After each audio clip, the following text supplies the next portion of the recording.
Here's the news of the day for March 11th, 2025. Ascendance has chosen Safran's EASA-certified Ingenious electric motors for its hybrid electric eVTOL prototype, advancing low-carbon regional air mobility. Bell Textron unveils new luxury interiors for the Bell 407 GXI, featuring premium leathers, custom stitching, and coordinated color schemes to enhance the passenger experience. Astronautics is providing Airbus with its upgraded AeroSync Max communication system for H225 and H225M helicopters, enhancing secure real-time data transfer with 5G, Wi-Fi 6, and advanced cybersecurity features.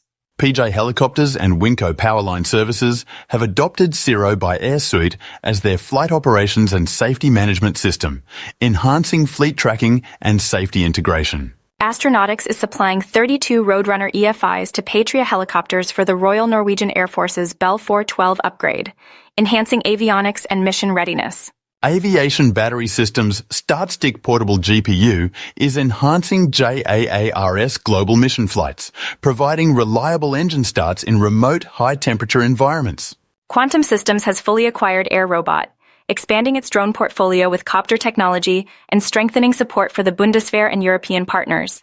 Recoil Aerospace has expanded its Asia-Pacific operations with Gina Pak as Senior VP, strengthening aerial fire suppression support for public safety, military, and commercial clients.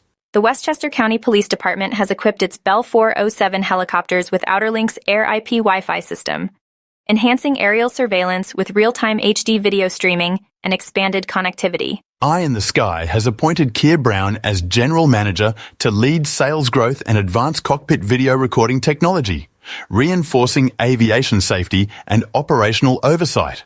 To learn more, follow us on YouTube, X, LinkedIn, Instagram, or visit us at avfoil.com/news.